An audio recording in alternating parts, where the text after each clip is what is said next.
Tengo 65 años y he aprendido que los secretos más pesados no se guardan en cajas fuertes ni en diarios escondidos, sino en corazones que dejan de latir a un ritmo natural, cuando la verdad amenaza con escapar. Me llamo Carlos, nombre de mi abuelo a quien nunca conocí pero cuya presencia parecía flotar sobre la familia como el humo del copal en los altares de muertos.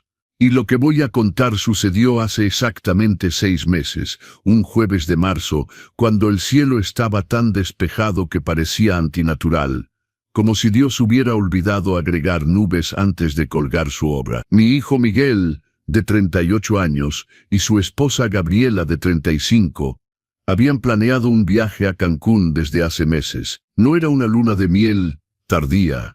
Llevaban casados 8 años, sino un viaje de reconexión necesario, como le gustaba llamarlo a Gabriela con ese aire de quien había leído demasiados artículos de revistas sobre cómo mantener vivo un matrimonio. Yo tenía mi opinión sobre la necesidad de viajar al Caribe para reconectarse cuando vivían bajo el mismo techo y compartían la misma cama. Pero a los 65 años había aprendido, a veces dolorosamente, que las opiniones de un suegro sobre el matrimonio de su hijo son como semillas arrojadas sobre concreto, simplemente no echan raíz. El problema, o lo que yo pensaba que era un problema temporal en ese momento, era la madre de Gabriela. Doña Rosa tenía 72 años cuando sufrió un terrible accidente 3 semanas antes del viaje planeado. Un conductor irresponsable la había atropellado en el cruce peatonal, frente al mercado donde hacía sus compras desde hacía décadas. El conductor que la golpeó se dio a la fuga, un cobarde que no tuvo el valor de enfrentar las consecuencias de un segundo de distracción que destruyó la vida de una mujer que había sobrevivido a un cáncer, a una viudez prematura, a décadas de trabajo duro para criar sola a su hija. Doña Rosa cayó en coma. Los médicos fueron cautelosamente pesimistas. Lesión cerebral significativa, pronóstico incierto, posibilidad de nunca despertar flotando sobre todos nosotros como una nube que finalmente había aparecido pero que nadie quería ver. Gabriela estaba devastada, obviamente. Hija única, sin otros parientes cercanos, de repente responsable de decisiones médicas imposibles y de una vigilia constante, junto a la cama de una madre que no reconocía su presencia. Y entonces vino el dilema. El viaje ya estaba pagado, no reembolsable, 65,000 pesos que no era una fortuna, pero tampoco una suma que Miguel y Gabriela, el encargado de tienda departamental, ella maestra de primaria, pudieran simplemente tirar por la ventana. Más importante aún, los doctores habían sido claros. Doña Rosa, podría durar así semanas, tal vez meses. No había nada que Gabriela pudiera hacer excepto sentarse y esperar. Y la espera la estaba destruyendo de una manera que incluso yo, suegro a quien toleraba con cortesía fría en lugar de abrazar con calidez genuina, podía percibirlo. Váyanse de viaje, dije cuando Gabriela mencionó por tercera vez que tal vez debería cancelar a pesar de la pérdida financiera. Tu madre no sabe que estás ahí, y quedarte a mirarla no la hará despertar más rápido. Pero ¿y si algo pasa mientras estamos fuera?, protestó Gabriela, los ojos rojos de las lágrimas que parecían haberse convertido en un estado permanente. Entonces el hospital llama, y ustedes regresan. Cancún no está en otro planeta. Pero ¿quién la va a visitar? ¿Quién va a estar ahí? Y fue así, con la ligereza de alguien que ofrece un vaso de agua sin darse cuenta de que en realidad está ofreciendo cargar una piedra de molino, que dije, yo iré, la visitaré todos los días, le haré compañía, le leeré cosas, le hablaré. Dicen que las personas en coma a veces escuchan. La gratitud en el rostro de Gabriela fue auténtica por primera vez en años de conocerla. ¿Harías eso de verdad? Aunque no sea tu familia directa, somos familia y eso es lo que hace la familia. Mentira piadosa. La verdad era que Doña Rosa y yo nos habíamos conocido exactamente 4 veces en 8 años, 2 Navidades, un cumpleaños de Miguel y una cena del Día de las Madres el año anterior. Las conversaciones siempre fueron corteses, superficiales, cuidadosamente navegadas alrededor de cualquier tema que pudiera revelar las verdaderas personalidades bajo las máscaras sociales. No conocía a doña Rosa. Ella no me conocía. Pero Gabriela necesitaba creer que su madre estaría en manos amorosas. Y yo necesitaba creer que era un buen suegro, un buen futuro abuelo. Miguel y Gabriela habían comenzado a intentar tener un hijo 6 meses antes, y una buena persona. Así que ahí estaba, un jueves de marzo, entrando a una habitación de hospital que olía a desinfectante y a desesperación discreta, mirando a doña Rosa conectada a máquinas que respiraban por ella, que monitoreaban su corazón, que mantenían su cuerpo vivo mientras su mente flotaba en un lugar donde nadie podía alcanzarla. Miguel y Gabriela partieron esa mañana, vuelo de 6 horas, llegando a Cancún al mediodía con el cambio de horario. Llama si necesitas cualquier cosa, había repetido Miguel 4 veces, mirándome con una intensidad que revelaba la culpa de abandonar a la madre en coma de su esposa, y la gratitud de escapar de una vigilia que estaba aplastando psicológicamente a su mujer. Váyanse, disfruten, todo está bajo control, había asegurado. Y lo creí completamente, hasta aproximadamente 2 horas después, cuando sentado en una silla de plástico incómoda junto a la cama de doña Rosa, leyendo en voz alta un artículo de revista sobre jardinería que había traído porque no sabía qué más hacer, escuché un sonido que heló mi sangre. Un suspiro. No el suspiro mecánico del ventilador, sino un suspiro humano, intencional, vivo. Levanté rápidamente los ojos de doña Rosa, esos ojos que habían permanecido cerrados durante 3 semanas, que los médicos dijeron que tal vez nunca volverían a abrirse, estaban abiertos, no vagamente abiertos, no con la mirada perdida de una persona emergiendo de la inconsciencia, sino completamente abiertos, enfocados, alertas, mirándome directamente con una intensidad que era inconfundiblemente consciente. Doña Rosa, susurré, paralizado entre saltar para llamar a una enfermera y quedarme congelado en shock absoluto. Ella movió los labios, no dramáticamente, no con el esfuerzo heroico de una persona luchando contra la parálisis, sino fácilmente y naturalmente, como si hubiera estado practicando. Y murmuró con una voz ronca pero perfectamente clara: «No los deje regresar». Mi corazón se detuvo, literalmente se detuvo por un latido, y luego se aceleró a un ritmo que hacía zumbar mis oídos. «¿Qué? Doña Rosa, usted está despierta, debo llamar al doctor». Su mano, que debería haber estado débil, casi inútil después de 3 semanas sin movimiento, agarró mi muñeca con una fuerza sorprendente. «No, todavía no. Escuche primero, no los deje regresar. A Miguel y Gabriela. No los deje. ¿Por qué, doña Rosa?» «No entiendo por qué», ella dijo, los ojos llenándose de lágrimas, pero la voz permaneciendo firme, determinada. «El accidente no fue un accidente. Y si regresan antes de que yo pueda salir de aquí, van a terminar lo que empezaron». El mundo se inclinó, no metafóricamente sino físicamente, como si todo el hospital hubiera sido construido sobre cimientos que acababan de agrietarse. «Usted está diciendo que Miguel y Gabriela intentaron matarla».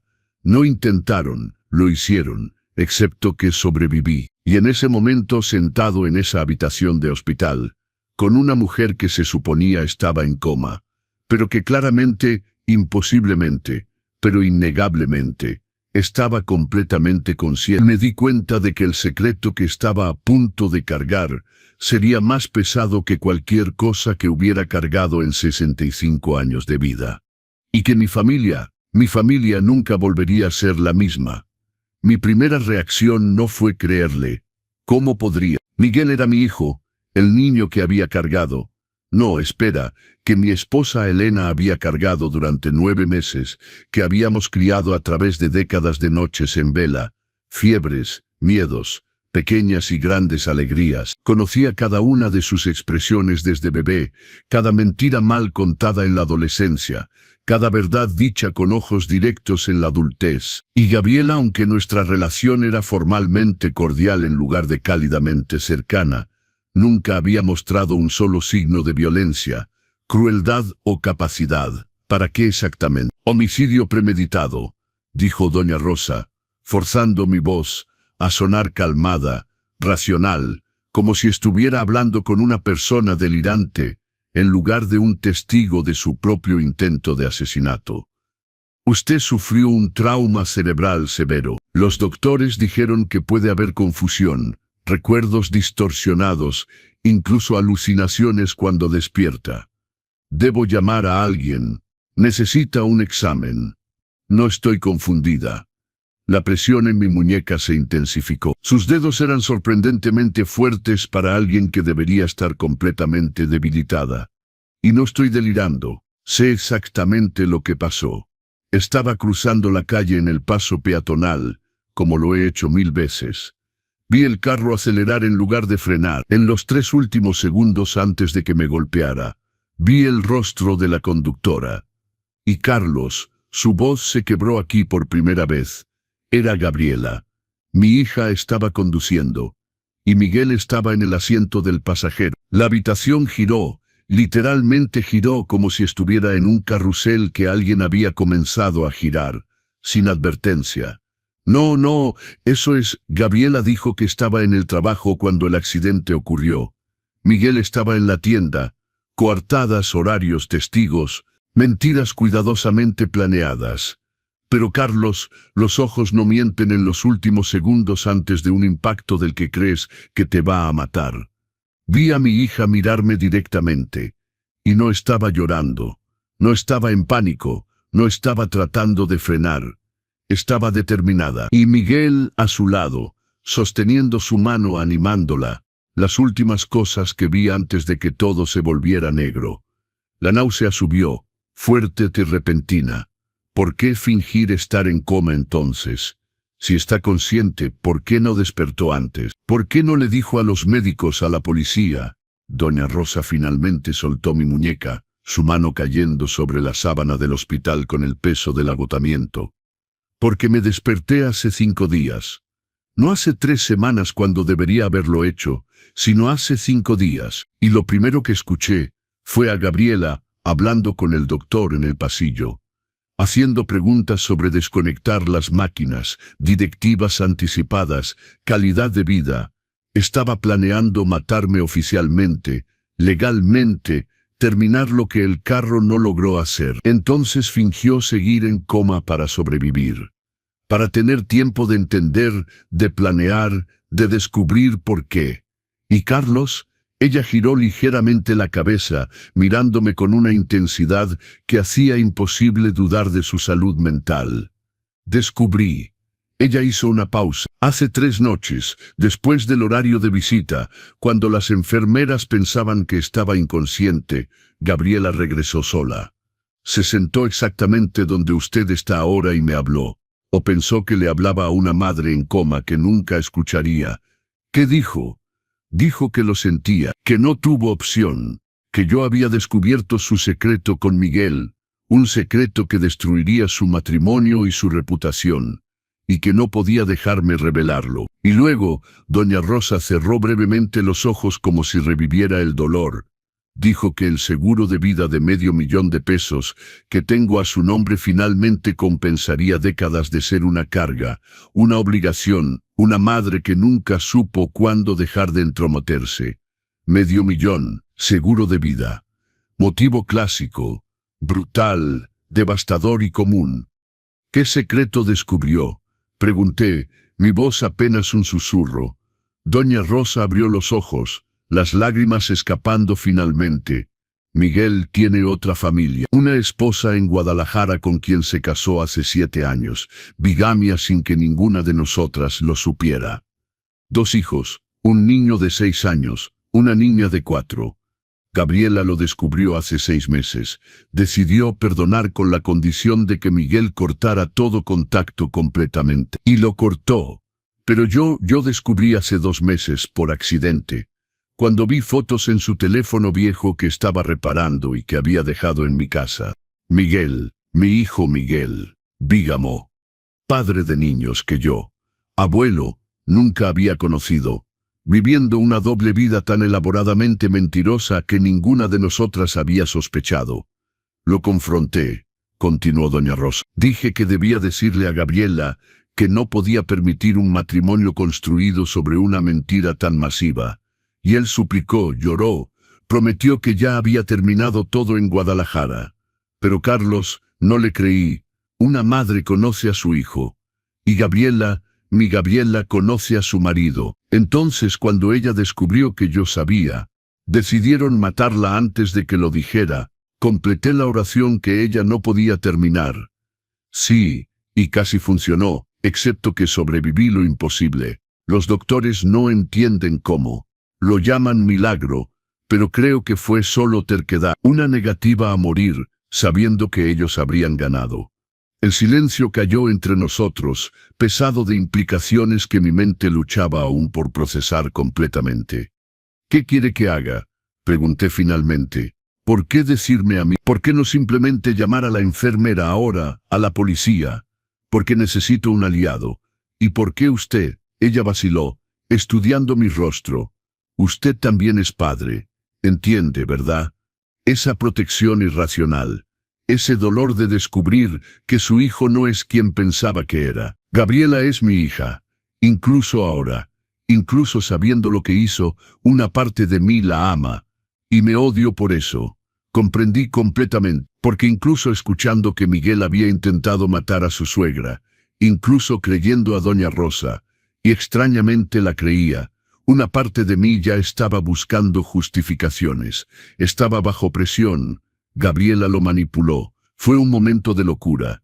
Eso no representa quién es realmente. El instinto paternal, aparentemente, sobrevivía incluso a la evidencia de homicidio.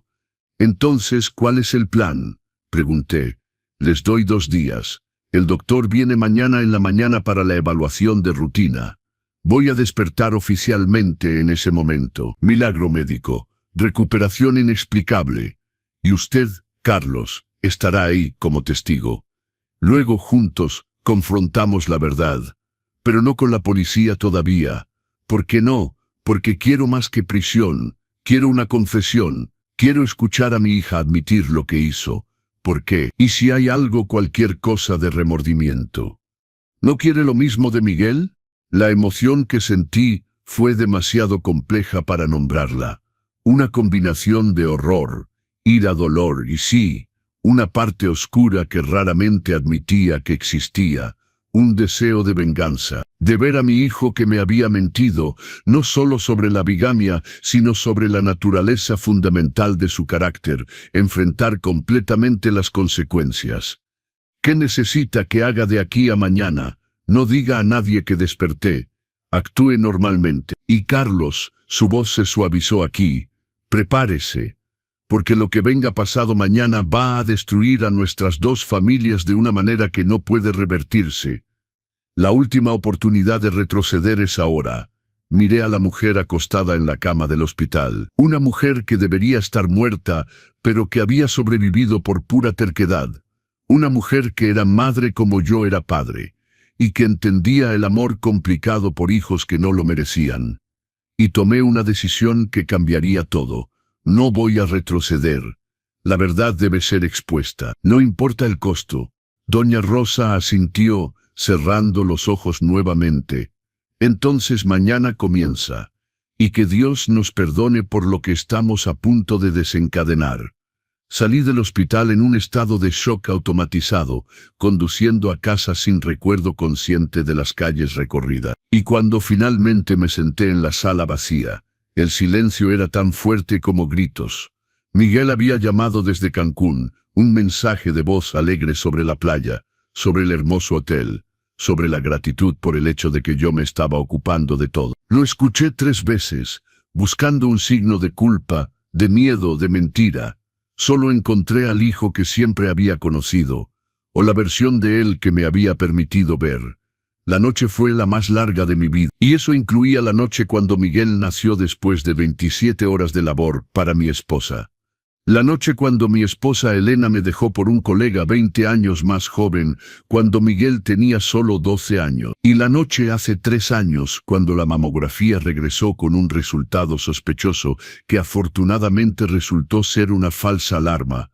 Pero esa noche, del jueves al viernes de marzo, superó a todas las demás en pura agonía psicológica. Intentar reconciliar la imagen del hijo que había construido durante 38 años con la realidad de un hombre capaz de bigamia, mentiras elaboradas y conspiración de homicidio. Me senté en la cocina, el lugar donde siempre había tratado las crisis, porque había algo reconfortante en ese espacio, donde había alimentado a mi familia durante décadas, donde los problemas tradicionalmente se resolvían alrededor de un café y pan dulce casero, e intenté organizar mis pensamientos en algo cercano a la coherencia.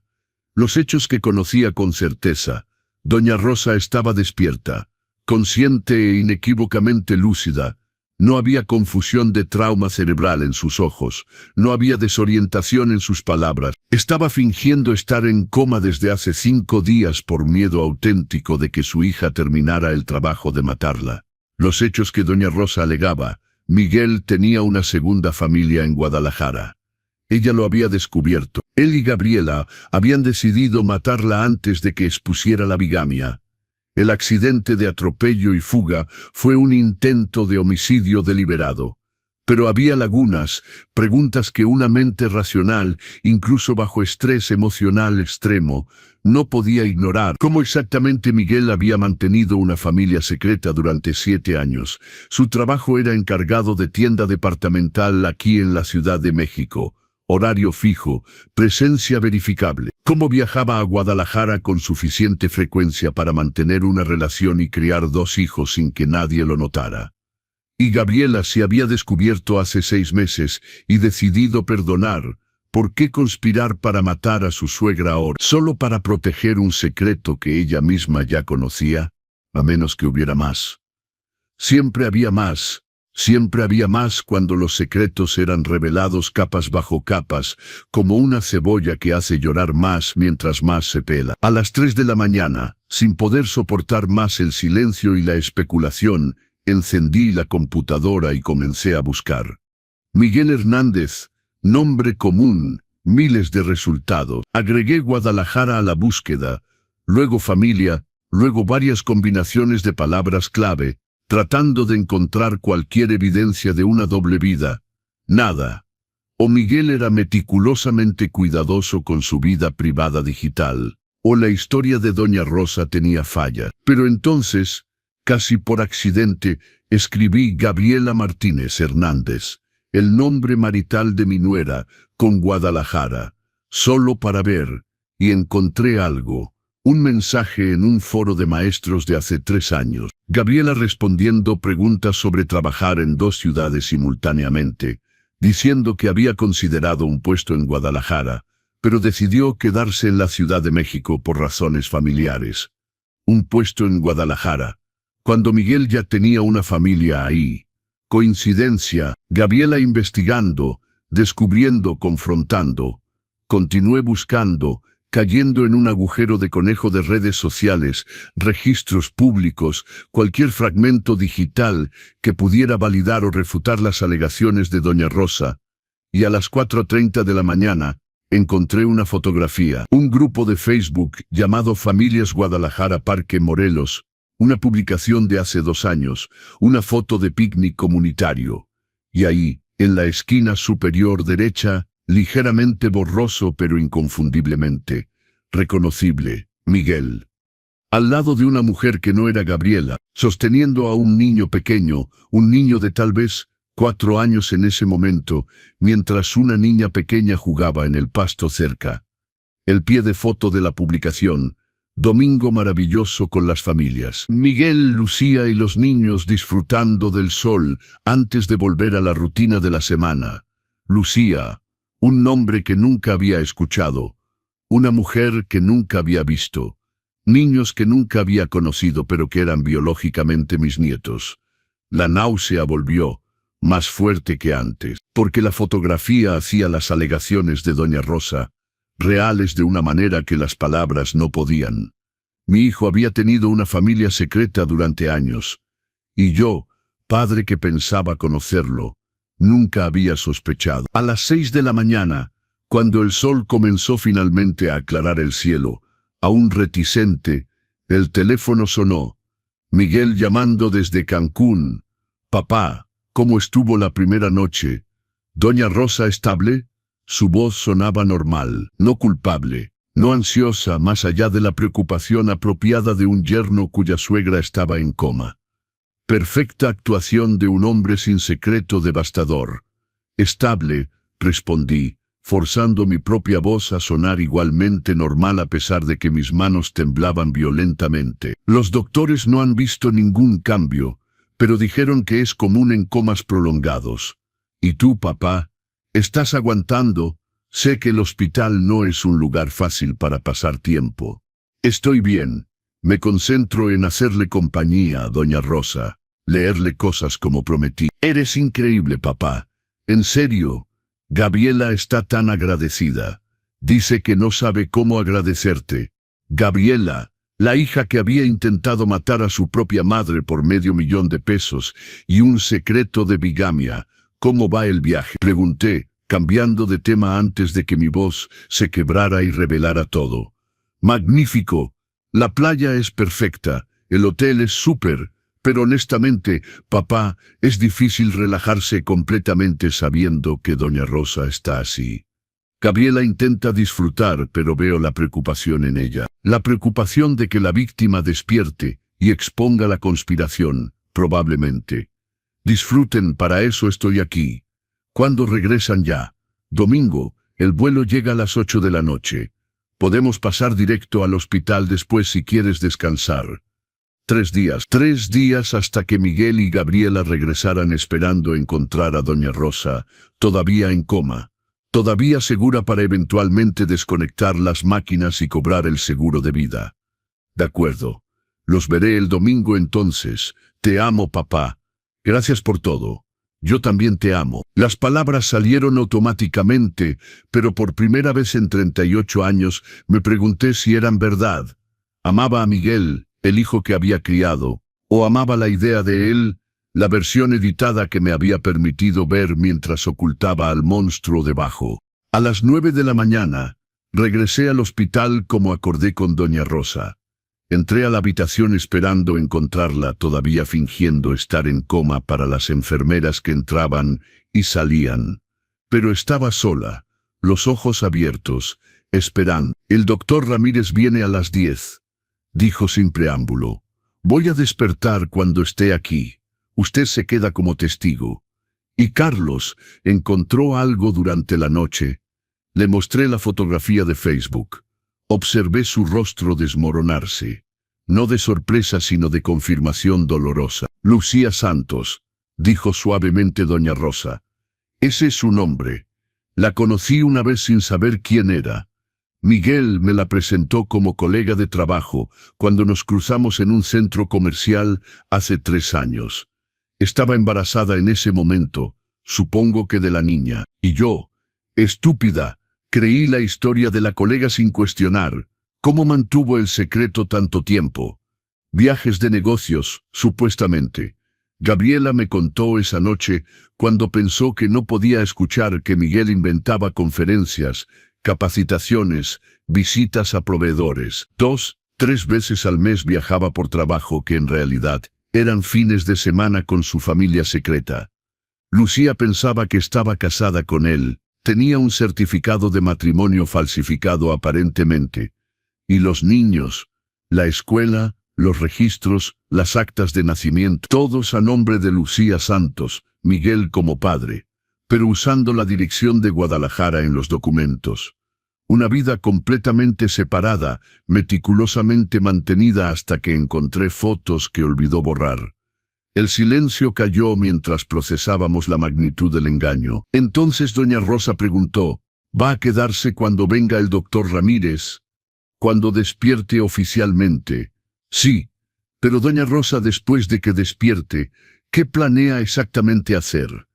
Sobrevivir unos días más, recuperar fuerza, y luego cuando Miguel y Gabriela regresen el domingo, confrontación. No con la policía todavía, con la familia primero. Quiero ver sus caras cuando se den cuenta de que sobreviví. Quiero escuchar las justificaciones, las mentiras, tal vez las verdades. Y entonces su voz se endureció. Ahí vamos con las autoridades. Con todo. Y si alegan que usted está confundida, delirando del trauma. Por eso usted es crucial. Testigo aliado. Y Carlos, padre que entiende. A las 10 en punto el doctor Ramírez entró, un hombre de unos 40 años con lentes y una expresión perpetuamente preocupada. Comenzó el examen de rutina, revisando los monitores, las pupilas, los reflejos. Doña Rosa permaneció perfectamente inmóvil, actuación de una paciente en coma tan convincente que por un momento me pregunté si la conversación de ayer había sido real o un sueño imposible. Entonces, cuando el doctor Ramírez se volteó para anotar en el expediente, doña Rosa abrió los ojos y dijo con voz débil, pero clara, ¿dónde estoy? El doctor Ramírez se congeló. Luego se volteó tan rápido que sus lentes casi se cayeron. Doña Rosa, ¿me escucha? ¿Sabe dónde está? Hospital, creo. ¿Qué pasó? Y así comenzó el despertar oficial. El milagro médico que las enfermeras celebrarían, que los doctores estudiarían, que la familia celebraría eventualmente sin saber que el milagro era en realidad una supervivencia cuidadosamente escenificada. Y yo, sentado en una esquina de la habitación, fui testigo de todo, cómplice silencioso en una conspiración contra mi propio hijo. Los siguientes 2 días fueron un ejercicio surrealista de vivir 2 realidades simultáneamente. En la realidad oficial, doña Rosa se había despertado milagrosamente del coma después de 3 semanas, sorprendiendo a los doctores que celebraban cautelosamente mientras realizaban una batería interminable de pruebas neurológicas, cognitivas, motoras. En la realidad secreta, doña Rosa y yo éramos conspiradores, planeando una confrontación que destruiría 2 familias tan pronto como Miguel y Gabriela regresaran de Cancún. El doctor Ramírez estaba simultáneamente extático y perplejo. Francamente, doña Rosa, no tengo explicación médica adecuada. Las lesiones cerebrales que vimos en las resonancias magnéticas sugerían un pronóstico mucho más sombrío. Pero aquí está usted, no solo consciente, sino con función cognitiva aparentemente intacta. Memoria a corto plazo, largo plazo, reconocimiento de personas, orientación temporal y espacial, todo funciona normalmente. Es un milagro, respondió doña Rosa con una sonrisa dulce que ocultaba la verdad de que había estado consciente desde hace días. O tal vez solo terquedad. Mi madre siempre decía que era demasiado terca para morir fácilmente. Las enfermeras entraban constantemente, verificando signos vitales, ajustando medicamentos, maravilladas con la paciente milagrosa que había desafiado todas las expectativas. Y cada vez que estábamos solos, doña Rosa y yo hablábamos en susurros urgentes sobre el plan. Los doctores quieren mantenerme al menos 4 días más, dijo el viernes por la tarde, después de que el doctor Ramírez saliera de otra evaluación, observación, fisioterapia, asegurarse de que la recuperación sea estable. Lo que significa que todavía estaré aquí cuando Miguel y Gabriela regresen el domingo. ¿Le ha dicho a Gabriela que despertó? Todavía no. Puede llamarla, decir que hubo un desarrollo sorprendente. Quiero ver su reacción inicial, a través de usted, antes de hablar directamente. Una tarea que temía, pero acepté hacer. A las 7 de la tarde, llamé al celular de Gabriela. Contestó después de 3 timbres, el sonido de la playa y música en el fondo, revelando que estaba exactamente donde debía estar, disfrutando de vacaciones sin el peso de una madre en coma. «¿Carlos? ¿Pasó algo?» Un tono inmediato de alarma. «Sí, pero algo bueno, inesperado». Doña Rosa despertó. Silencio absoluto del otro lado.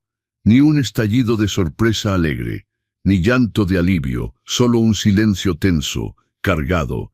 Despertó. ¿Cómo? ¿Cuándo? Esta mañana, durante la evaluación de rutina. Abrió los ojos, comenzó a hablar. Los doctores están en shock pero optimistas. Llaman esto una recuperación milagrosa. Está lúcida, sabe quién es, dónde está, completamente lúcida. Pasó todas las pruebas cognitivas. El doctor Ramírez dice que es un caso para estudios médicos. Otro silencio. Luego, puedo hablar con ella. Está durmiendo ahora. La recuperación es agotadora, pero seguramente pueden llamar mañana. O mejor aún, esperar hasta el domingo cuando regresen y la visiten en persona. Sí, claro, Carlos, esto es increíble. Tan inesperado. La voz no coincidía con las palabras. Las palabras decían alegría, pero el tono revelaba pánico mal disimulado. Es un milagro. Ahora disfruten el resto del viaje. Doña Rosa estará aquí recuperándose cuando regresen. Colgué antes de que Gabriela pudiera hacer más preguntas. Y cuando miré a Doña Rosa, estaba sonriendo. No una sonrisa de felicidad, sino de depredador que acababa de confirmar que la presa había caído en la trampa. Entró en pánico, dijo Doña Rosa. No era una pregunta. Completamente. Bien, quiero que sientan el miedo que yo sentí cuando me di cuenta de que intentaron matarme. Quiero que pasen el resto del viaje sabiendo que su plan falló, que sobreviví, y que regresan hacia una confrontación que no pueden evitar. El sábado pasó a un ritmo extraño, lento en términos de horas, pero rápido en términos de proximidad al domingo. Doña Rosa mejoraba visiblemente, recuperando fuerza física con una velocidad que los doctores atribuían a reservas corporales impresionantes, pero que yo sabía era el resultado de haber estado despierta y haciendo ejercicio secretamente durante días cuando las enfermeras no miraban. Gabriela llamó 3 veces, una en la mañana, una en la tarde, una en la noche. Cada conversación fue tentativamente normal en la superficie, pero cargada de subtexto. Hacía preguntas sobre detalles específicos de la recuperación de Doña Rosa, sobre qué recordaba, sobre si había mencionado el accidente. Tiene lagunas de memoria, me instruyó Doña Rosa a decir.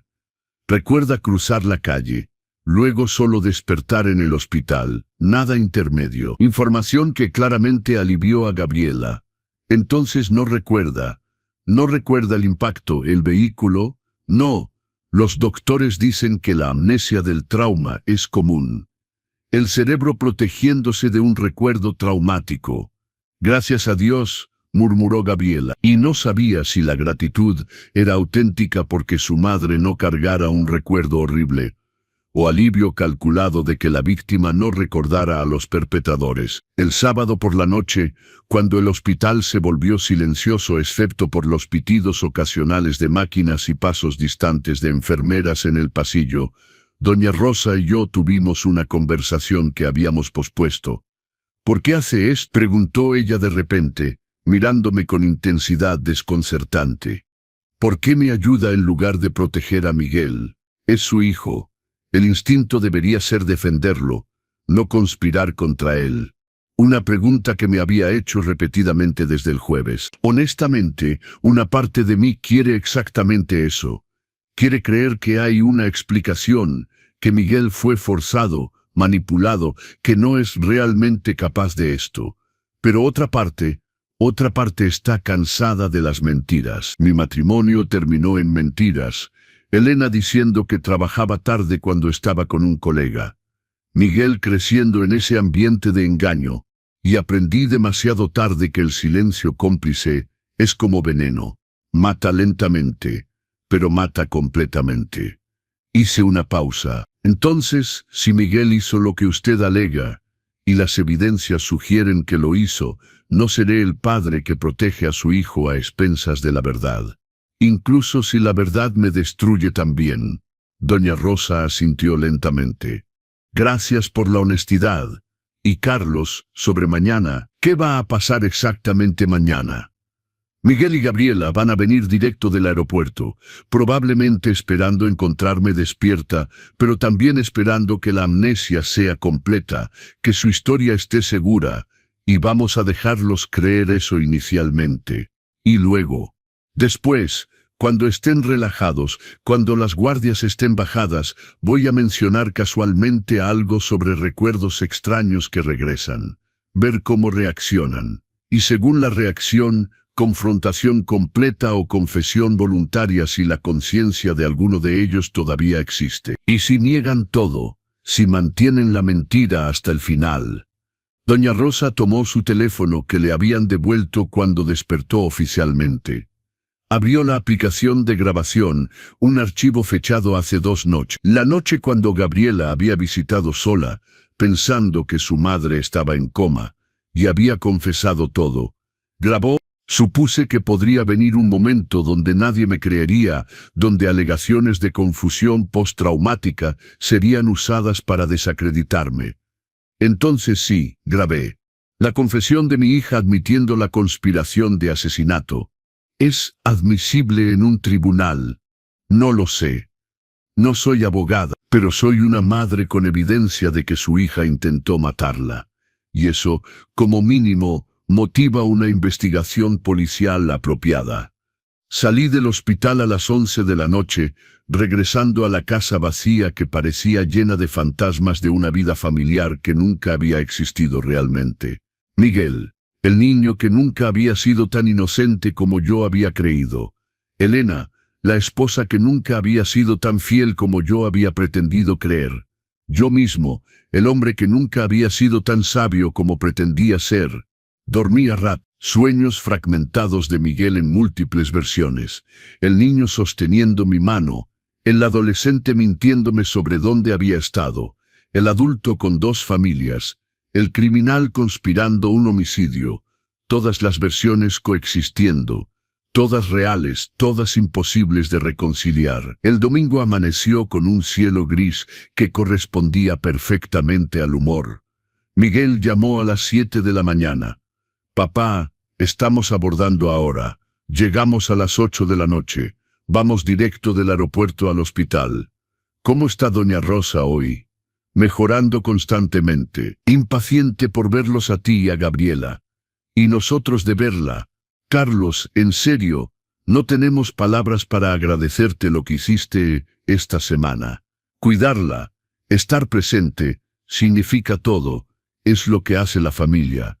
Repetí las palabras del jueves que ahora sonaban amargamente irónicas. 8 horas después, a las 8:15 de la noche, recibí un mensaje. Llegamos, vamos al hospital, y me senté junto a doña Rosa, ambos esperando el momento de la verdad, esperando ver si Miguel y Gabriela eran las personas que yo temía, que fueran o los monstruos que doña Rosa había descrito.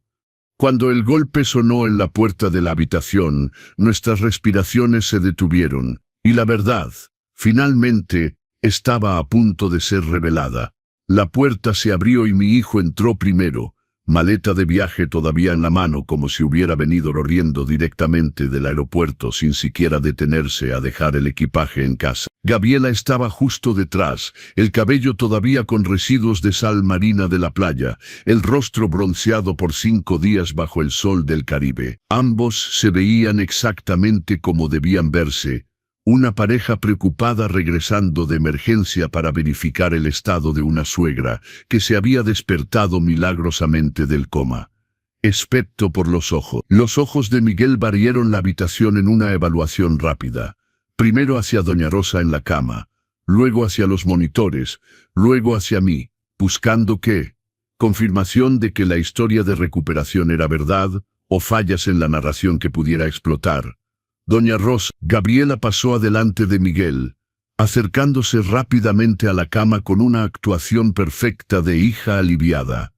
Mamá, no puedo creerlo, dijeron que despertaste pero verlo con mis propios ojos. Su voz se quebró de manera convincente. Lágrimas se formaron que podían ser auténticas o meticulosamente ensayadas. Doña Rosa sonrió. Una sonrisa débil pero cálida de paciente, convaleciente, feliz de ver a su familia. Gabriela, mi cielo, siento haber arruinado su viaje. ¿Arruinado? Mamá, no digas eso. Estoy tan feliz de que estés bien. Los doctores dijeron que fue un milagro. Parecería que sí. Doña Rosa giró ligeramente la cabeza, mirando ahora a Miguel que había permanecido cerca de la puerta, visiblemente incómodo. Miguel, gracias por cuidar tan bien a mi hija. Carlos me contó cómo fueron atentos, ¿Cómo se aseguraron de que yo tuviera compañía incluso cuando no podían estar aquí? Por supuesto, doña Rosa, es lo mínimo. Miguel se acercó finalmente, poniendo una mano en el hombro de Gabriela en un gesto que podía ser apoyo conyugal o una advertencia sutil. ¿Cómo se siente? Físicamente, sorprendentemente bien considerando las circunstancias. Cognitivamente, una pausa deliberada. Hay lagunas. Los doctores dicen que es normal. El recuerdo del accidente es nebuloso. Vi la tensión escurrirse ligeramente de sus hombros. Exactamente la reacción que doña Rosa había predicho. ¿Qué tan nebuloso?, preguntó Gabriela tratando de parecer casual. Pero la urgencia subyacente era evidente. Muy nebuloso. El trauma cerebral causa frecuentemente amnesia del evento específico. Lo último claro que recuerdo es salir del mercado, cruzar la calle en el paso peatonal y luego nada hasta despertar aquí. Gracias a Dios, murmuró Miguel. Quiero decir, gracias a Dios que no cargue el recuerdo del impacto. Debe haber sido aterrador. Imagino que sí, pero como no lo recuerdo, es casi como si no me hubiera pasado a mí. Extraño. La conversación continuó en un tono superficialmente normal durante 15 minutos adicionales. Gabriela contando sobre Cancún con detalles que traicionaban el nerviosismo. Miguel haciendo preguntas sobre el plan de recuperación, cuándo doña Rosa podría tener alta. Yo, ofreciendo comentarios ocasionales de testigo que había estado presente durante toda la semana. Y entonces doña Rosa, con el timing impecable de una actriz veterana, dijo con casualidad estudiada, aunque curiosamente, algunos fragmentos están regresando, no del accidente en sí, pero impresiones, rostros tal vez. Los doctores dicen que conforme el cerebro sana, los recuerdos pueden resurgir gradualmente. Silencio.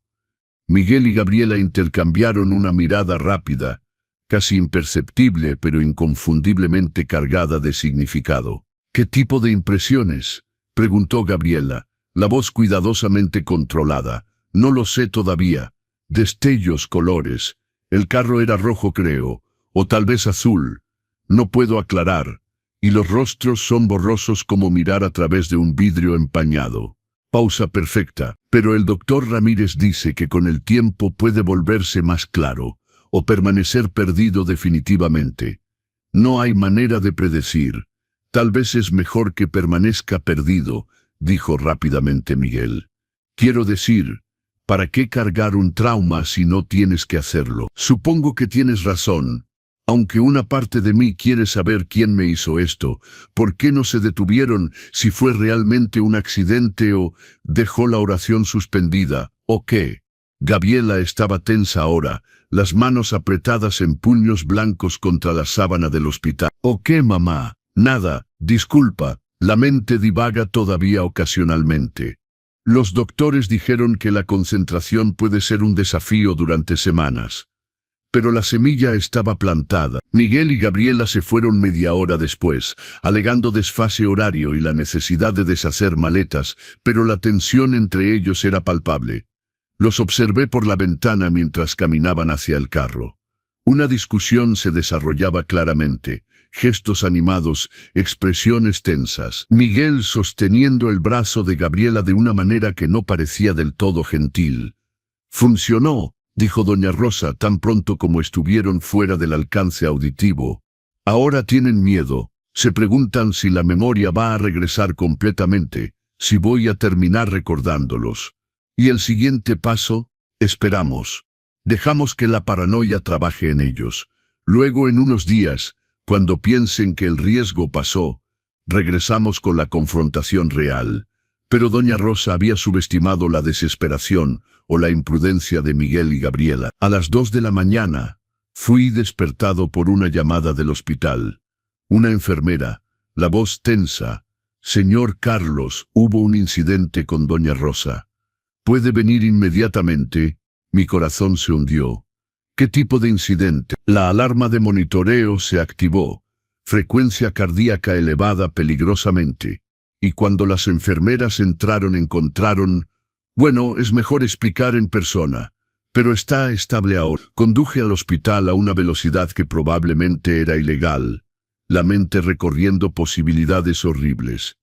¿Complicación médica o algo más siniestro? Encontré a doña Rosa despierta, pálida pero consciente, rodeada de 2 enfermeras, y el doctor Ramírez, que había sido llamado de emergencia.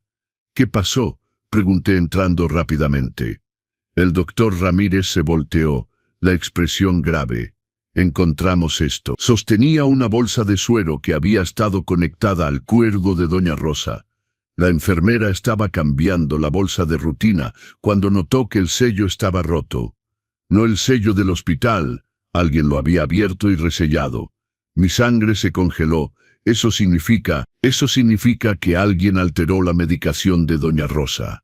Enviamos la bolsa para análisis toxicológico, pero basado en los síntomas que presentó: taquicardia repentina, dificultades respiratorias, confusión, sospecho una sobredosis de potasio, una dosis que habría causado un paro cardíaco en una paciente ya comprometida. Alguien intentó matarme de nuevo, dijo doña Rosa, la voz notablemente calmada considerando las circunstancias. Y esta vez dentro del hospital, bajo vigilancia. Audaz, la seguridad está revisando las cámaras ahora, continuó el doctor Ramírez, y los pasillos del hospital son sorprendentemente fáciles de navegar sin ser notados si alguien sabe lo que está haciendo, especialmente tarde en la noche cuando el personal está reducido. Quiero ver las imágenes, dije. Tomó 20 minutos para que seguridad compilara las secuencias pertinentes, y entonces en una pantalla granulada en blanco y negro, vi una silueta entrar a la habitación de doña Rosa, a las 2, el rostro oscurecido por una gorra tirada baja, y un cubrebocas médico, precauciones de COVID que todavía eran comunes y que no levantaban sospecha. Pero la estructura corporal, la forma de caminar, algo en la postura. «Es Miguel», dije, la voz vacía de emoción, porque sentir sería derrumbarme completamente. Mi hijo intentó matar a doña Rosa por segunda vez. La enfermera jefe, una mujer severa de unos 50 años, frunció el ceño. «¿Está seguro? No podemos ver el rostro claramente. Soy su padre desde hace 38 años. Conozco su forma de caminar, su postura. Es él. Y si estaba aquí», agregó doña Rosa. Gabriela probablemente esperaba en el carro, motor encendido, lista para huir si era necesario. Esquema clásico de conspiración. El doctor Ramírez nos miró, la confusión evidente. ¿Están sugiriendo que el yerno de doña Rosa intentó envenenarla deliberadamente? ¿Por qué? ¿Por qué?, respondió doña Rosa antes de que yo pudiera. Porque mi hija y él quieren que yo esté muerta, y ahora tenemos evidencia, no solo alegaciones, no solo sospechas, sino evidencia de video de un intento de homicidio. Debemos llamar a la policía, dijo el doctor Ramírez alcanzando el teléfono. Espere, doña Rosa levantó la mano. Carlos, la decisión también es suya, es su hijo. Si llamamos a la policía ahora, con esta evidencia, irá a prisión probablemente por mucho tiempo. La última oportunidad de retroceder, de protegerlo, es ahora. Miré la pantalla congelada mostrando la silueta que sabía era Miguel saliendo de la habitación, después de haber dosificado el cuiva con una sustancia que debería haber matado. Miguel, que había crecido bajo mi cuidado, que había jurado nunca lastimar a nadie, cuando tenía 6 años después de que lo vi golpear a un compañero de escuela, que había llorado cuando el perro de la familia murió, que me había hecho prometer siempre proteger a los débiles. Ese Miguel estaba muerto, o nunca había existido. Llame a la policía, dije. Llame ahora. Y mientras el doctor Ramírez marcaba el número, mientras doña Rosa sostenía mi mano en solidaridad de padres traicionados, me di cuenta de que había pasado de cómplice silencioso a testigo activo, y que no había vuelta atrás. La policía llegó en 40 minutos, 2 detectives y un oficial uniformado.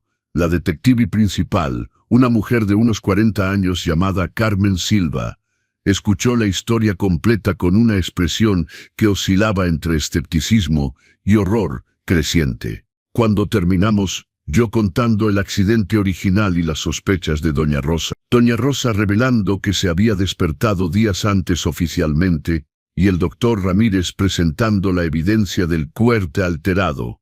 La detective Silva se sentó pespeces en una silla de visitantes y se frotó las sienes.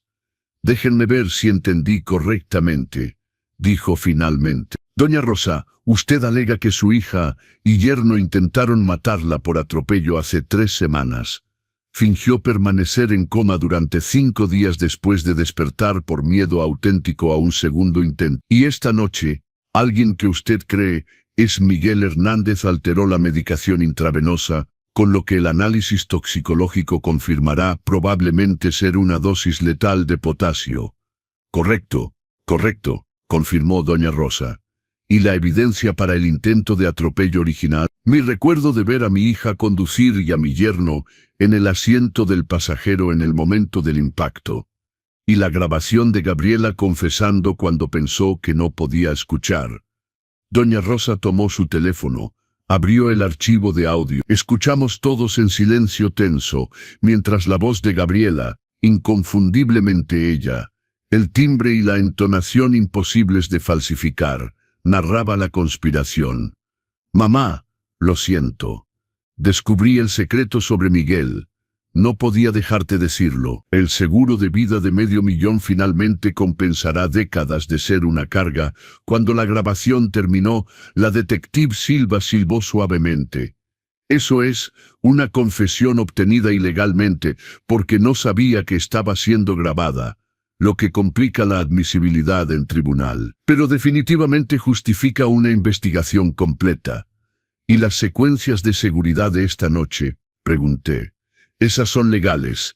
Y si el análisis toxic confirma la alteración, tenemos un intento de homicidio flagrante. Se volteó hacia el oficial uniformado. Solicite una orden de allanamiento para la residencia de Miguel Hernández y Gabriela Martínez Hernández.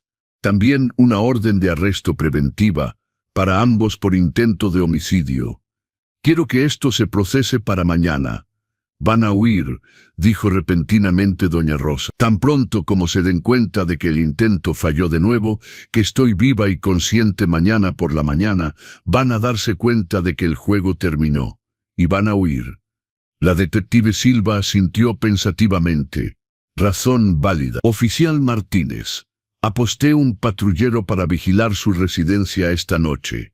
Si intentan partir con equipaje o comportamiento sospechoso, deténganlos para interrogatorio. Cuando la policía finalmente se fue cerca de las 4 de la mañana, Doña Rosa y yo nos quedamos solos en un silencio exhausto. El hospital había aumentado la seguridad en su habitación. Un guardia ahora apostado permanentemente en la puerta, nuevas bolsas de cuadro, con sellos verificados 3 veces, una cámara adicional instalada apuntando directamente a la cama.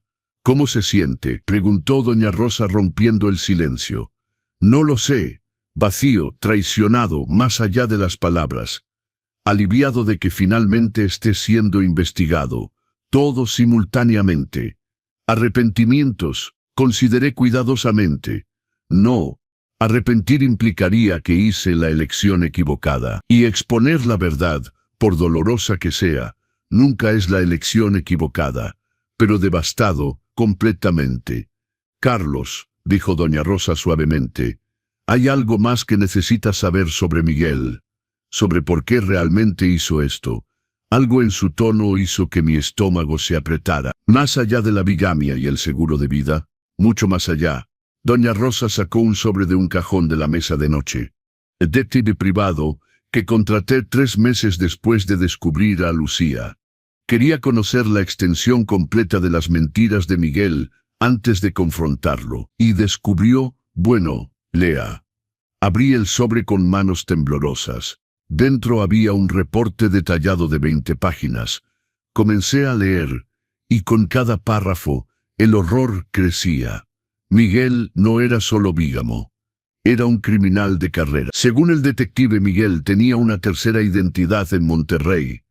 No una esposa esta vez, sino un negocio, una empresa fantasma importando electrónica, que en realidad era una operación de lavado de dinero. Dinero sustraído, fraude corporativo de la empresa donde trabajaba. Durante 5 años, Miguel había desviado aproximadamente 2.008 millones de pesos a través de un esquema elaborado de proveedores fantasmas, facturas falsificadas y transferencias a cuentas en el extranjero. 2.008 millones, susurré, y yo pensé que era solo un encargado honesto. Hay más. Volteé la página. Lucía, la mujer en Guadalajara, no era una víctima inocente, era cómplice. Excontadora que había sido despedida de su empleo anterior por irregularidades sospechosas. Ella y Miguel se habían conocido en un foro en línea sobre optimización fiscal agresiva, eufemismo para evasión fiscal. Su matrimonio no era un romance, sino una asociación criminal. Y Gabriela no había descubierto hace 6 meses como había alegado a doña Rosa, sino hace 2 años. Y en lugar de dejar a Miguel, se había convertido en socia completa. ¿Por qué? Porque sus propias deudas, ocultadas de todos, eran masivas, adicción al juego en línea que había acumulado 200. Miguel había ofrecido salvarla con el dinero desviado, con la condición de que permaneciera casada y ayudara cuando fuera necesario. Entonces, cuando intentaron matarme, continuó doña Rosa cuando terminé de leer, no era solo por el seguro de vida o para ocultar la bigamia, era porque había descubierto la punta del iceberg criminal. Y si investigaba más, si se lo decía a usted, si se lo decía a la policía, todo el imperio de fraude se derrumbaría. Los 2.008 millones desviados serían descubiertos, Lucía sería expuesta. Gabriela tendría que enfrentar sus deudas. Todo destruido. Entonces, matarme era eliminar la única amenaza a la operación criminal de millones. No era una madre molesta. Era un testigo peligroso. La náusea volvió violenta. Corrí al baño del hospital y vomité. Cuando regresé, doña Rosa lloraba silenciosamente. Lo siento, dijo. Siento que Miguel sea esto. Siento que tenga que descubrir que el hijo que crió es un monstruo. No es su culpa. Y doña Rosa, Gabriela, su hija. Lo sé, adicta al juego, criminal, conspiradora de asesinato. Mi hija también es un monstruo. Entonces somos ambos padres que fracasaron, o que fueron engañados tan completamente que nunca tuvimos oportunidad de tener éxito.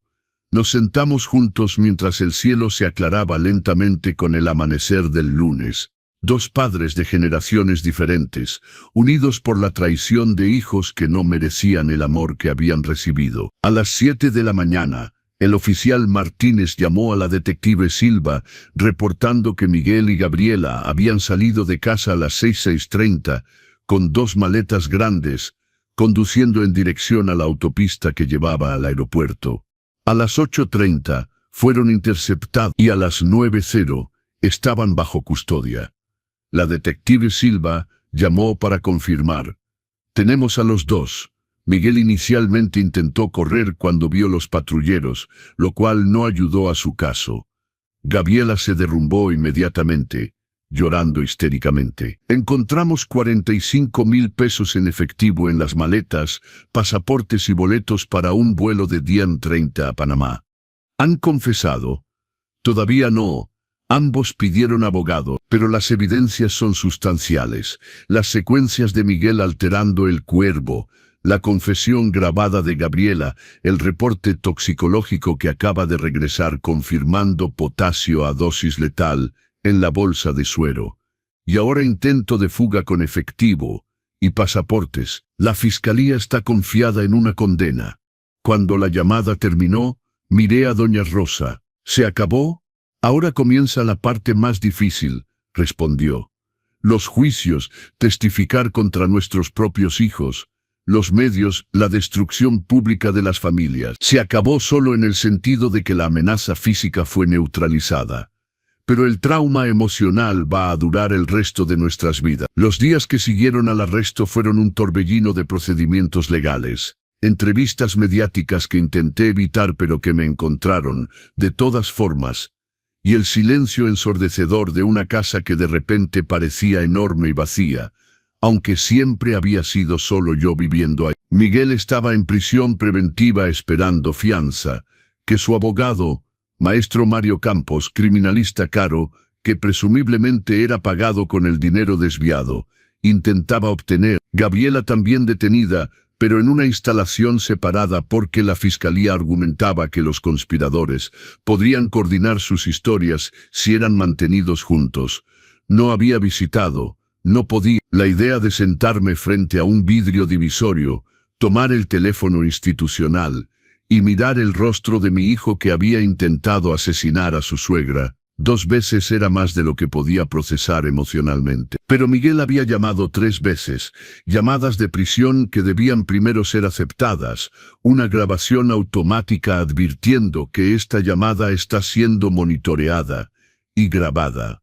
La primera llamada la rechacé, la segunda también. La tercera, el jueves, 5 días después del arresto, contesté por una razón que no podía articular ni para mí mismo. Tal vez la necesidad de escuchar su voz, de confirmar que esto era real y no una pesadilla elaborada de la cual eventualmente despertaría. Papá. La voz a través de la línea era Miguel, pero no Miguel, familiar en timbre, pero despojada de la confianza despreocupada que siempre había tenido, reemplazada por una desesperación que me habría roto si no estuviera ya completamente destrozado.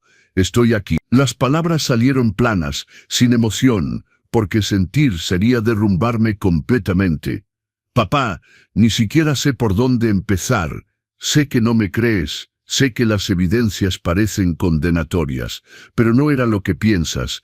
Era Gabriela. Ella tenía problemas, deudas, gente peligrosa amenazándola. Y yo intenté protegerla, intenté resolver las cosas, pero escaló hasta conspirar para asesinar a tu suegra. Interrumpí, la voz endureciéndose. Hasta alterar el cuipro. Miguel, vi las secuencias. Eras tú. No hay ambigüedad. No hay malentendido. Sé cómo se ve, pero papá, estaba ahí intentando verificar si doña Rosa estaba bien. Estaba preocupado porque Gabriela había dicho cosas aterradoras sobre resolver el problema de manera permanente, y yo tenía que saber si ella había hecho algo. Entonces estaba ahí para protegerla. Esa es la historia que estás vendiendo. Si estabas protegiendo a doña Rosa, ¿por qué no llamaste a una enfermera? ¿Por qué no reportaste las amenazas de Gabriela? Y Miguel, las secuencias te muestran alterando la bolsa de cuervo, no verificando, alterando. Silencio. Luego, no puedo. El abogado dijo que no discutiera detalles del caso. Pero papá, me conoces. Conoces quién soy. ¿De verdad crees que soy capaz de homicidio? Y ahí estaba la pregunta central que me había atormentado durante toda una semana. ¿Conocía a Miguel? Pensé que lo conocía. Pero las evidencias sugerían que el verdadero hijo había estado oculto bajo máscaras durante años. Bigamia, fraude corporativo, lavado de dinero, intento de homicidio, todas revelaciones de un hombre que yo claramente no conocía en absoluto. Ya no sé quién eres, admití, la voz quebrándose por primera vez. Pensé haber criado a un hijo con valores, con moralidad, con una incapacidad básica de lastimar a otros. Pero las evidencias, Miguel, 2,8 millones desviados, una familia secreta en Guadalajara. ¿Cómo ocultaste eso? Y más importante, ¿por qué? No te crié en necesidad. No fuiste descuidado, abusado, desesperado. Entonces, ¿por qué elegiste una vida de mentiras y crimen? Un sollozo del otro lado, porque nunca era suficiente. No importa cuánto lograra, cuánto realizara, siempre había una voz diciendo, eso no es suficientemente bueno, ese no es un verdadero éxito, no eres digno. Y esa voz, papá, era la tuya. Las palabras me golpearon como una bofetada física. La mía, desde la infancia. Miguel, ¿por qué sacaste un 8 cuando sé que eres capaz de sacar un 10? Miguel, ser encargado de tienda está bien, ¿pero no quieres más? Miguel, ¿cuándo me vas a dar nietos? ¿Cuándo vas a comprar una casa más grande? ¿Cuándo finalmente vas a ser el hombre que sé que puedes ser? Hizo una pausa. Expectativas interminables, movimiento perpetuo de meta que tan pronto como alcanzaba, tú movías más lejos. Entonces el fraude, la conspiración de asesinato, ¿son mi culpa porque te empujé a ser mejor? No te culpo, estoy explicando cómo comenzó la espiral. Sentir que debía ser perfecto, que todo fracaso te decepcionaría. Y luego cuando comencé a mentir, pequeñas mentiras sobre calificaciones, sobre dónde estaba, sobre dinero y tú creíste, fue liberador. Y las mentiras crecieron porque cada una funcionaba. Cada una me protegía de la decepción que veía en tus ojos cuando no cumplía las expectativas. Lágrimas corrían por mi rostro ahora, quemando rastros de culpa que no sabía si merecía o no. Miguel, si sentías tanto, si yo era un padre terrible, ¿por qué nunca dijiste nada? ¿Por qué no hablaste conmigo? Porque papá, tú sacrificaste todo por mí. El matrimonio, las relaciones, la carrera, todo. ¿Cómo iba a decir gracias por los sacrificios, pero por favor, deja de tener expectativas? Habría sonado, entonces guardé silencio. Y eventualmente explotó en decisiones terribles que no puedo deshacer, y que lamento profundamente. No sabía qué responder, porque una parte de mí reconocía la verdad en esas palabras. Había empujado, había tenido expectativas altas, había ocasionalmente movido las metas, cuando pensaba que era aliento, pero que tal vez era perfeccionismo imposible. Pero otra parte sabía que eso no justificaba los crímenes que había cometido. No explicaba a Lucía, no excusaba intentar matar a doña Rosa. Miguel, incluso si acepto que la presión paterna contribuyó, y no acepto que justifique nada, pero acepto que tal vez contribuyó, eso no explica la bigamia, el intento de asesinato. No explica. Son decisiones que tomé mal y de las cuales asumo responsabilidad. Pero papá, juro por todo lo sagrado que no intenté matar a doña Rosa. Sé que las evidencias lo sugieren. Sé que las secuencias me comprometen, pero es una mala interpretación de una situación que no puedo explicar completamente sin comprometer mi defensa legal. ¡Qué conveniente! Y papá, sobre Lucía, no era lo que piensas tampoco. No es bigamia técnicamente, porque nunca me casé legalmente con Gabriela. La ceremonia fue una puesta en escena para impresionarte, para satisfacer expectativas, pero legalmente el único matrimonio es con Lucía. El mundo basculó de nuevo. ¿Estás diciendo que el matrimonio con Gabriela era falso? Sí. ¿Por qué? Porque Gabriela sabía sobre Lucía desde el principio. Era un arreglo, un matrimonio de conveniencia donde Gabriela obtenía el estatus de esposa para apaciguar a su familia conservadora. Y yo obtenía, no sé, una normalidad performativa, pero legalmente nunca estuvimos casados. ¿De verdad? ¿Gabriela sabía sobre Lucía desde? Sí. Y Lucía sabe sobre Gabriela. No era una traición tradicional, era una relación no convencional que intenté navegar mal y que explotó. La información era demasiado para procesar. Miguel, no sé qué es verdad, pero cada explicación levanta 10 nuevas preguntas. Lo sé. Y papá, entiendo si nunca perdonas, pero necesitas saber, te amo. Siempre te he amado, y mi mayor arrepentimiento no son los crímenes que tal vez o tal vez no cometí. Es el dolor que te causé. No merecías esto. No, y Miguel, no sé si puedo visitarte. No sé si puedo sentarme en el tribunal y escuchar los detalles de lo que hiciste. No sé si puedo ser el padre que necesitas ahora. Lo entiendo. Y papá, si lo único que puedes hacer es sobrevivir a esto, es suficiente. No necesitas salvarme, perdonarme, defenderme. Solo sobrevive.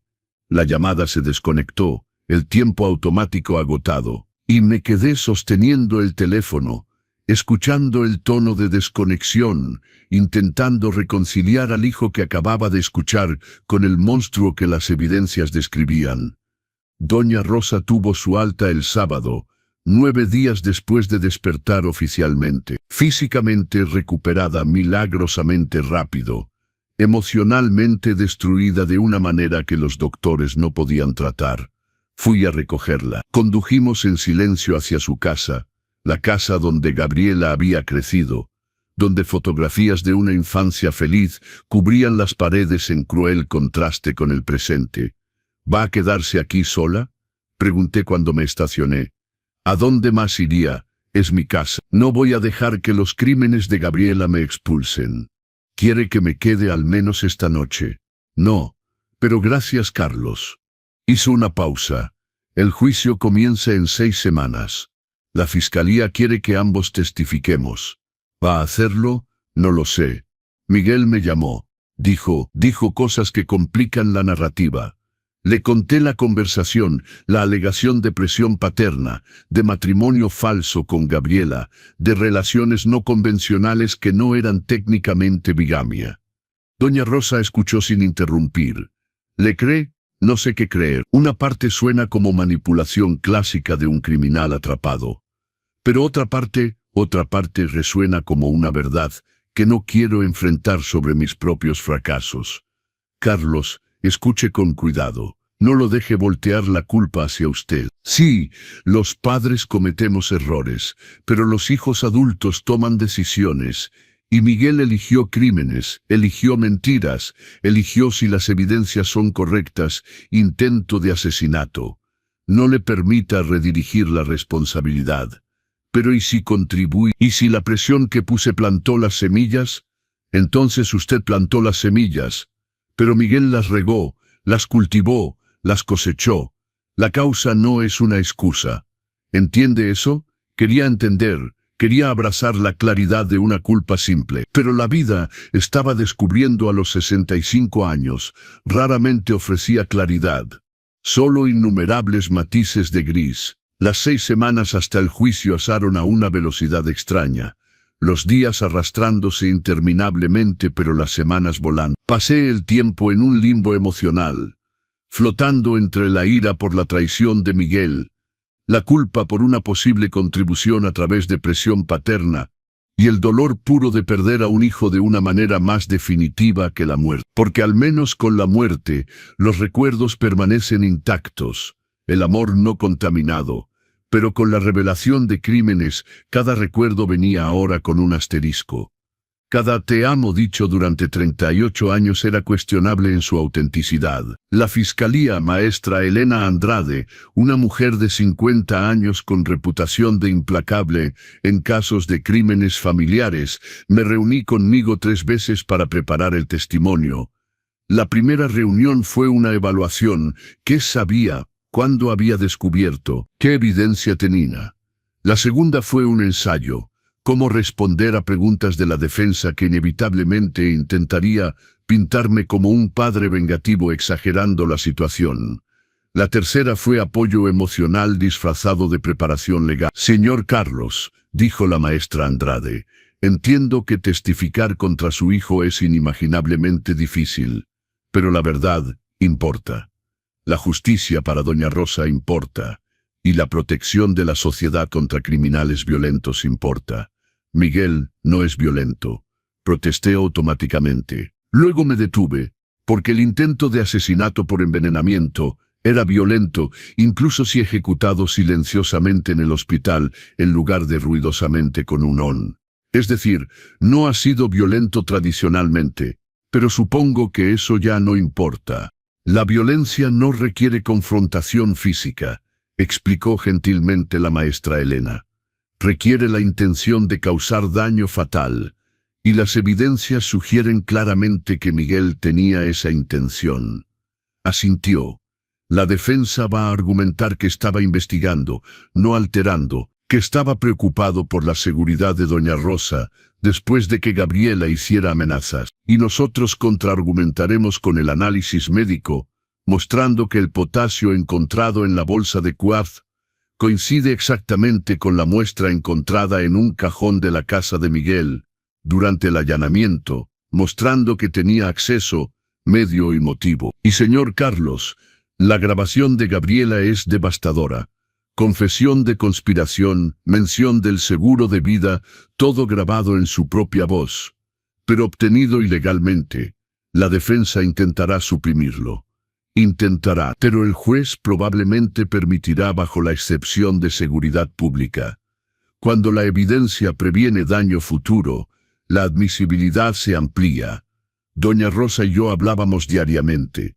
No exactamente amistad, sino una alianza de sobrevivientes unidos por trauma compartido. Ella procesaba diferente, viendo a un terapeuta especializado en víctimas de crímenes familiares, participando en un grupo de apoyo para personas traicionadas por sus hijos adultos, aparentemente un fenómeno más común de lo que la sociedad reconocía.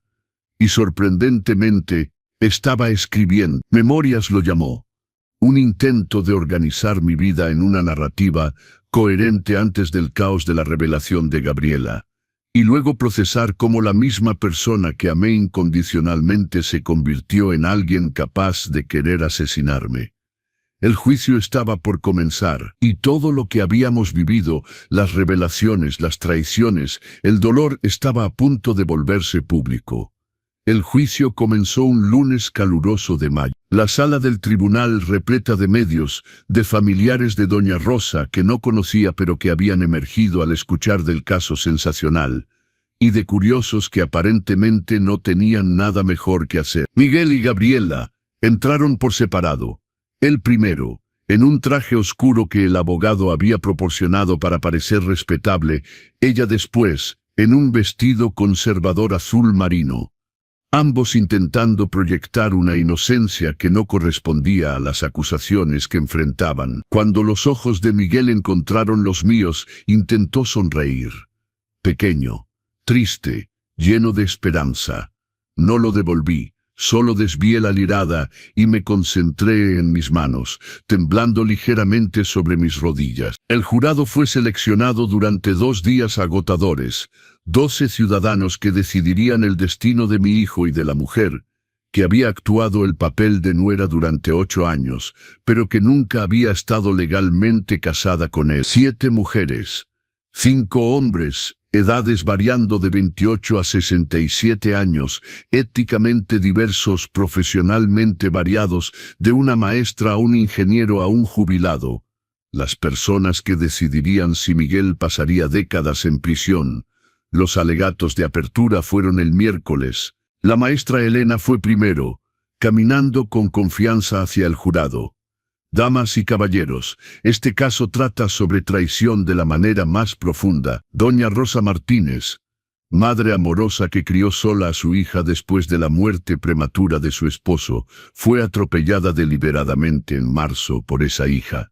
Gabriela Martínez y su cómplice Miguel Hernández. Motivación: $500,000 de seguro de vida y el deseo de silenciar a un testigo que había descubierto fraude masivo y bigamia. Hizo una pausa, dejando que las palabras se hundieran.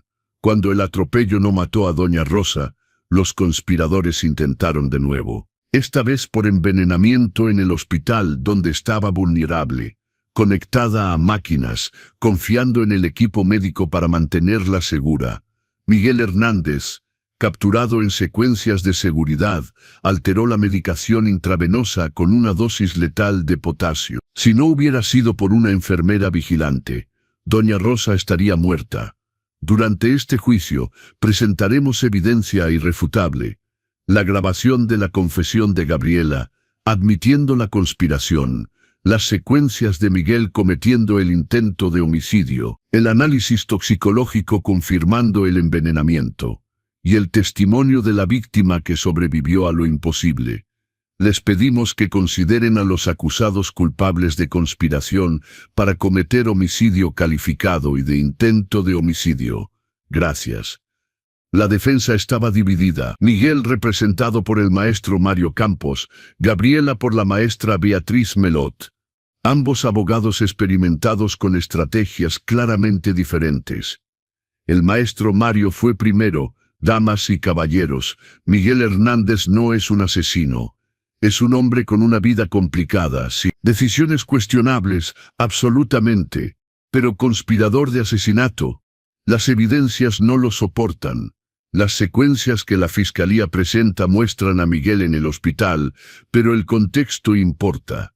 Estaba investigando, no perpetrando. Luego la maestra Beatriz para Gabriela. Mi cliente es una víctima. Víctima de una adicción al juego que la dejó desesperada y vulnerable.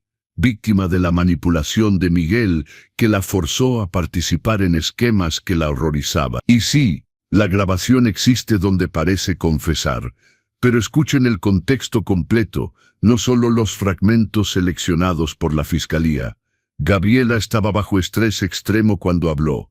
Los primeros testigos fueron técnicos. El doctor Ramírez, describiendo el tratamiento médico de Doña Rosa y el descubrimiento del cuerpo alterado. El analista forense explicando la detección del potasio y la correspondencia con la muestra de la casa de Miguel. El especialista en secuencias de seguridad confirmando la autenticidad del video, mostrando a Miguel en el pasillo del hospital. La defensa contrainterrogó agresivamente, pero los hechos eran hechos. Miguel estaba en el hospital, el cuerdo había sido alterado, el potasio había sido agregado, la dosis era letal. El viernes de la primera semana, Doña Rosa testificó. La observé, una mujer de 72 años que había sobrevivido a un coma inducido por un intento de asesinato. Luego un segundo intento en el hospital, caminar firmemente hacia el estrado de los testigos y jurar decir la verdad. La maestra Elena la guió a través de la cronología. Descubrir la bigamia de Miguel, confrontarlo. Luego Gabriela descubriendo que Doña Rosa sabía. Luego, el atropello, luego el coma, luego el despertar secreto, luego la confesión grabada de Gabriela, luego el intento de envenenamiento. Doña Rosa, ¿tiene certeza absoluta de que vio a su hija conducir el carro que la atropelló? Certeza absoluta. Una madre conoce a su hija. Vi su rostro segundos antes del impacto. Y Miguel estaba a su lado sosteniendo su mano. La defensa atacó su memoria, sugiriendo confusión postraumática, fabricación por enojo contra su hija, imposibilidad de identificación precisa en segundos de trauma. Pero Doña Rosa se mantuvo firme, nunca vacilando, nunca contradiciéndose. Y entonces la maestra Elena jugó la carta devastadora, la grabación. Doña Rosa, ¿puede describir las circunstancias en que la grabación fue hecha? Gabriela visitó tarde en la noche, pensando que estaba en coma. Se sentó junto a mí y me habló, o pensó que le hablaba a una madre que nunca escucharía.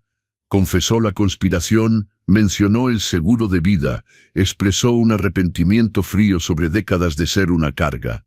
La grabación fue reproducida. La sala se quedó en silencio mientras la voz de Gabriela clara, inconfundible, narraba los crímenes. Mamá, lo siento. Descubrí el secreto sobre Miguel. No podía dejarte decirlo. El seguro de vida de $500,000 finalmente compensará décadas de ser una carga. Vi al jurado reaccionar. 3 mujeres con expresiones de horror, 2 hombres sacudiendo la cabeza. El caso se estaba ganando ante nuestros ojos, pero entonces vino mi turno de testificar. Y todo se volvió infinitamente más difícil. La fiscalía llama a Carlos Morales. Mi nombre resonó en la sala del tribunal. Y por un segundo mi cuerpo se negó a moverse. Parálisis temporal de un hombre a punto de hacer algo irrevocable. Testificar contra mi propio hijo en un juicio criminal, donde una condena significaba décadas de prisión. Pero Doña Rosa, sentada en el banco de los espectadores después de completar su propio testimonio, asintió alentadoramente. Y me levanté, piernas temblorosas, caminando hacia el estrado de los testigos como caminaría hacia una guillotina. Juré decir la verdad, me senté y por primera vez en semanas miré directamente a Miguel. Él miraba la mesa, sin poder encontrar el coraje de mirarme de vuelta. Gabriela, sin embargo, me fijaba con una expresión de odio mal disimulado, como si yo fuera el traidor en lugar de ella ser una intenta asesina. La maestra Elena comenzó, estableciendo el contexto, mi relación con Miguel antes de marzo, nuestra cercanía, mi shock al descubrir, luego las preguntas difíciles. ¿Cuándo sospechó por primera vez que algo andaba mal? Cuando Doña Rosa me dijo que se había despertado del coma días antes y fingía por miedo a un segundo intento de asesinato. cuando dijo que Miguel y Gabriela habían intentado matarla. Y le creyó inmediatamente. Pausa. La verdad complicada. No inmediatamente. Mi primer pensamiento fue que el trauma cerebral había causado confusión, paranoia. Como padre, el instinto es defender a su hijo. Pero después de que mostró evidencias, después de que investigué y encontré la fotografía de Miguel con la familia secreta, después de que intentó de nuevo en el hospital, entonces creí. Puede describir lo que sintió al ver las secuencias de seguridad mostrando a Miguel alterando el cuerpo de Doña Rosa. Las lágrimas comenzando ahora, imposibles de contener. Devastación, traición absoluta, porque reconocí su forma de caminar, su postura. Un padre conoce a su hijo, y verlo hacer algo tan monstruoso rompió algo fundamental en mí. El maestro Mario Campos, el abogado de Miguel, se levantó para el contrainterrogatorio. La expresión profesionalmente simpática, pero los ojos calculadores. Señor Carlos, lamentamos lo que está viviendo, pero debo hacer preguntas difíciles. ¿Es cierto que tenía expectativas muy altas para Miguel? Objeción, protestó la maestra Elena. Relevancia. Estoy estableciendo el contexto de la dinámica familiar que pudo haber contribuido al comportamiento del acusado, respondió el maestro Mario, rechazada por el momento. Pero cuidado con la dirección, maestro Mario. Señor Carlos, Miguel describió una infancia donde sentía presión constante para cumplir sus expectativas. ¿Es esa una caracterización justa? Tenía expectativas, pero eran razonables. Quería que fuera la mejor versión de sí mismo. Mejor versión definida por usted o por él. Pausa. Por ambos supongo. Pero cuando Miguel eligió una carrera como encargado de tienda en lugar de ingeniero, usted expresó decepción. Tal vez, pero la decepción no justifica crímenes. No justifico.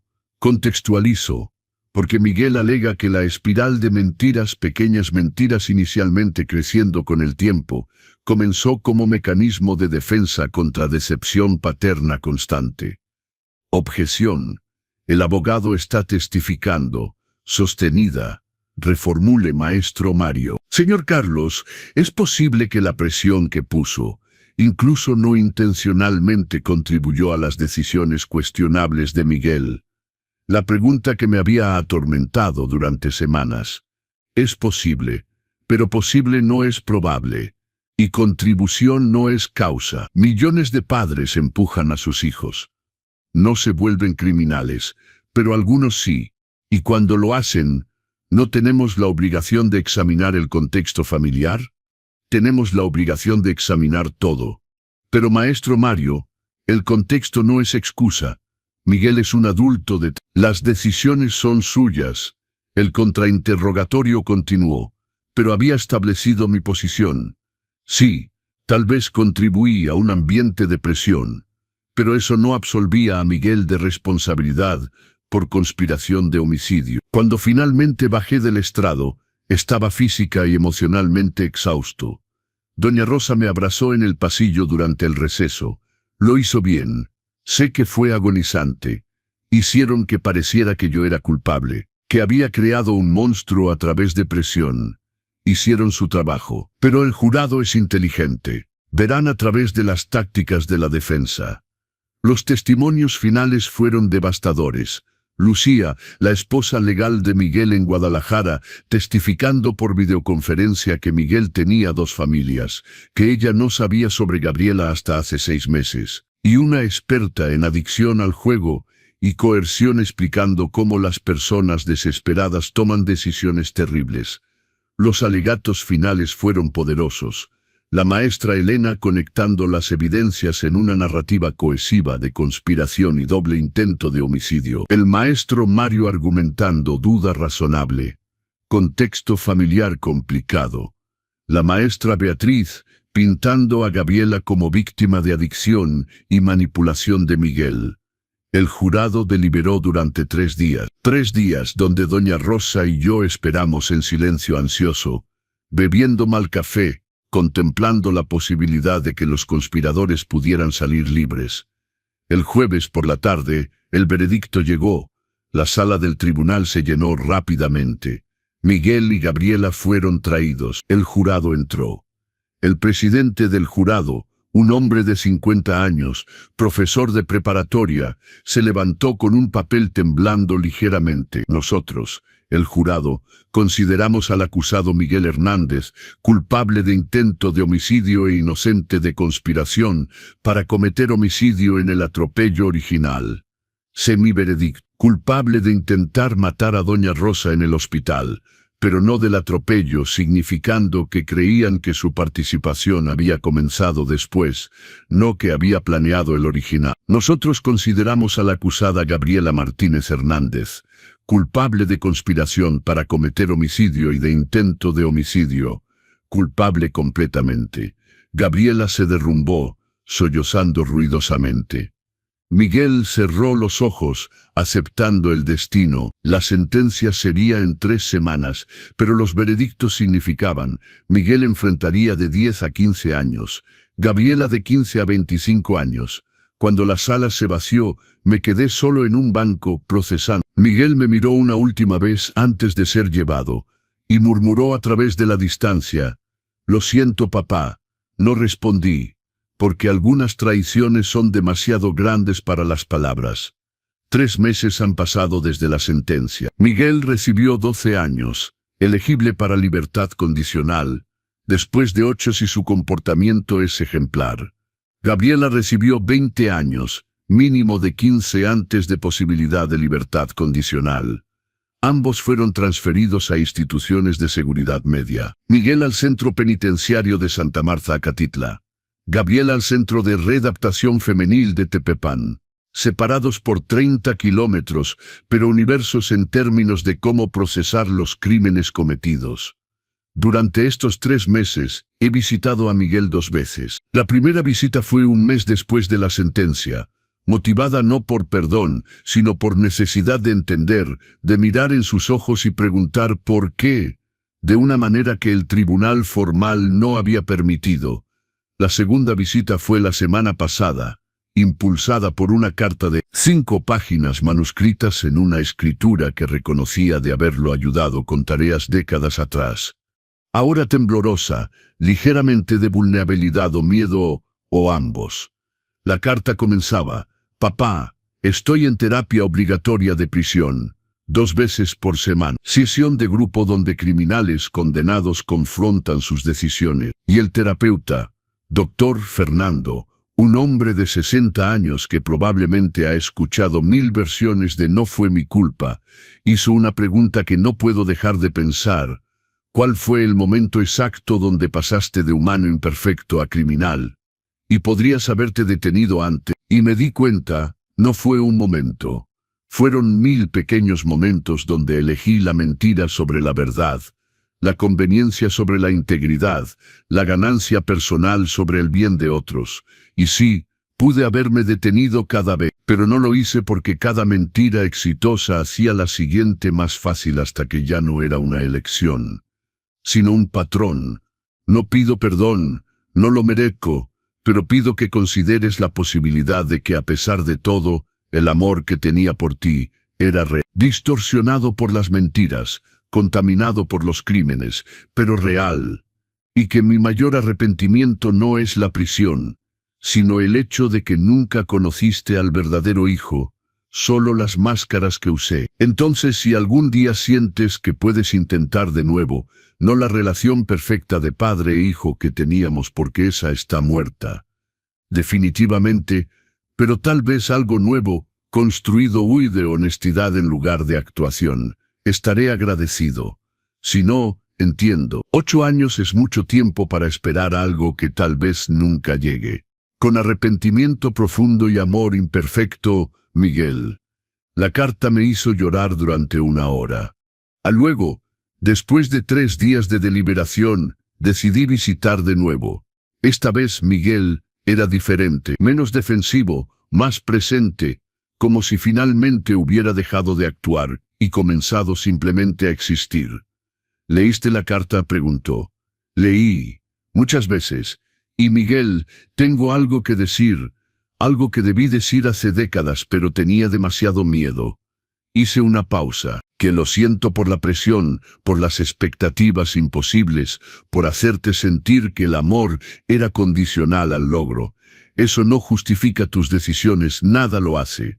Pero contribuyó a un ambiente donde las mentiras parecían necesarias. Y cargo esa culpa. El shock en su rostro. Papá, no necesitas... Necesito, porque si vamos a tener una oportunidad de algo nuevo, no perdón tal vez, pero comprensión debe comenzar con honestidad de ambos lados. Fallé como padre de maneras importantes, y tú fallaste como hijo de maneras catastróficas. Ambas verdades coexisten. Entonces, ¿qué hacemos ahora? Ahora cumples tu sentencia. Haces tu terapia. Confrontas tus demonios. Y yo aprendo quién es Carlos cuando ya no está definido por ser el padre de Miguel. Porque me di cuenta, invertí tanto en ti que olvidé tener una identidad propia. Y después de 8 años, tal vez entonces podamos intentar. No como éramos, sino como somos dos extraños con una historia compartida y trauma mutuo, viendo si hay una manera de construir algo honesto sobre los escombros de las mentiras. Me gustaría eso más de lo que puedo expresar.